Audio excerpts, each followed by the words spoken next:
এতক্ষণ মানিক চন্দ্র সিং এর কণ্ঠে ভাওয়াইয়া শুনলেন। গানটির গীতিকার ছিলেন আব্দুল মতিন।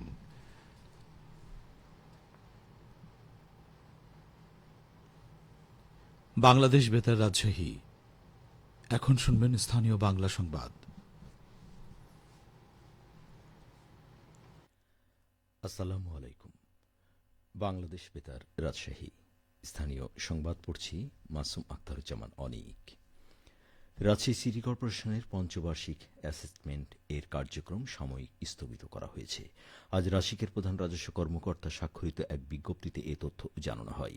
বিজ্ঞপ্তিতে বলা হয়, রাজশাহী সিটি কর্পোরেশনের 2023 সালের 20 অক্টোবর অনুষ্ঠিত সপ্তম পরিষদের প্রথম সাধারণ সভার সিদ্ধান্ত মোতাবেক মাঠ পর্যায়ে 30টি ওয়ার্ডে জরিপ কাজ সম্পন্ন হয়। পরবর্তীতে চলতি বছরের 13 মে হতে হোল্ডিং মালিকগণকে পৌর কর অবহিতকরণ পত্র প্রেরণ করা হয়।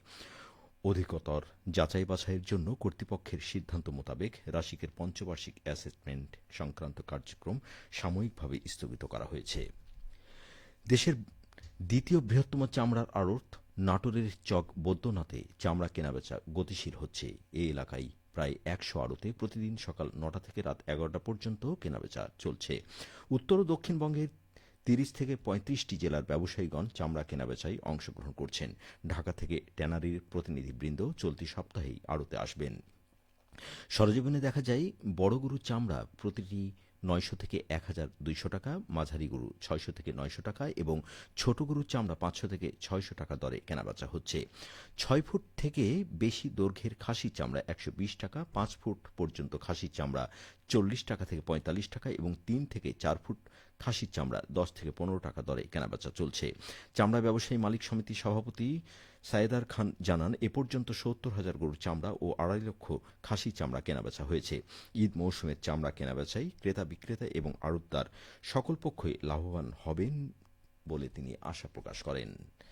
পাবনা জেলা আইন শৃঙ্খলা কমিটির মাসিক সভা অনুষ্ঠিত হয়েছে। সভায় আইন শৃঙ্খলা সংক্রান্ত বিভিন্ন গুরুত্বপূর্ণ বিষয় পর্যালোচনা ও করণীয় সম্পর্কে সিদ্ধান্ত নেওয়া হয়।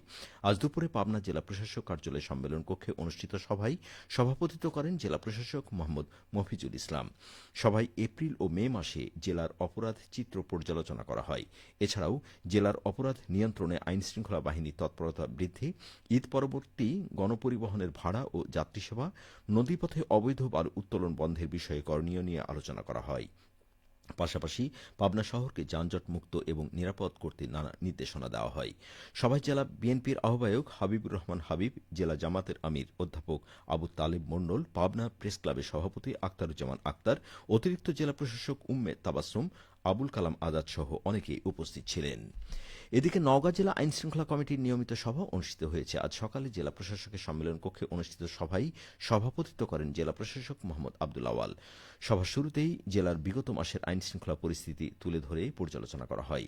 এছাড়া নওগাঁ শহরে যানজট নিরসনে ট্রাফিক ব্যবস্থা জোরদারকরণ, কেন্দ্রীয় বাস টার্মিনাল নির্মাণ, মাদক নির্মূল, নদীর পানি প্রবাহ নিশ্চিত করতে নজরদারি বৃদ্ধি, সীমান্ত অপরাধ, মানব পাচার, পুশিন ও চোরাচালান প্রতিরোধ সহ অপরাধমূলক কার্যক্রম প্রতিরোধে কার্যকর পদক্ষেপ গ্রহণের সিদ্ধান্ত গৃহীত হয়। সভায় স্থানীয় সরকারের উপপরিচালক ও পৌর প্রশাসক টি.এ. মমিন, অতিরিক্ত পুলিশ সুপার ফারজানা হক, বিভিন্ন সরকারি দপ্তরের কর্মকর্তা, বিজিবি, সেনাবাহিনীর প্রতিনিধি ও অন্যান্য সদস্যগণ উপস্থিত ছিলেন। এছাড়াও নওগাঁ জেলা উন্নয়ন সমন্বয় কমিটির নিয়মিত সভা অনুষ্ঠিত হয়েছে। আজ বিকেলে জেলা প্রশাসকের সম্মেলন কক্ষে অনুষ্ঠিত সভায় সভাপতিত্ব করেন জেলা প্রশাসক মোহাম্মদ আব্দুল আওয়াল। সভার শুরুতেই মে মাসে অনুষ্ঠিত সভার সিদ্ধান্ত পর্যালোচনা করা হয়। এরপর বিভিন্ন দপ্তরের কর্মকর্তাগণ স্ব স্ব দপ্তরের কার্যক্রমের অগ্রগতি তুলে ধরেন।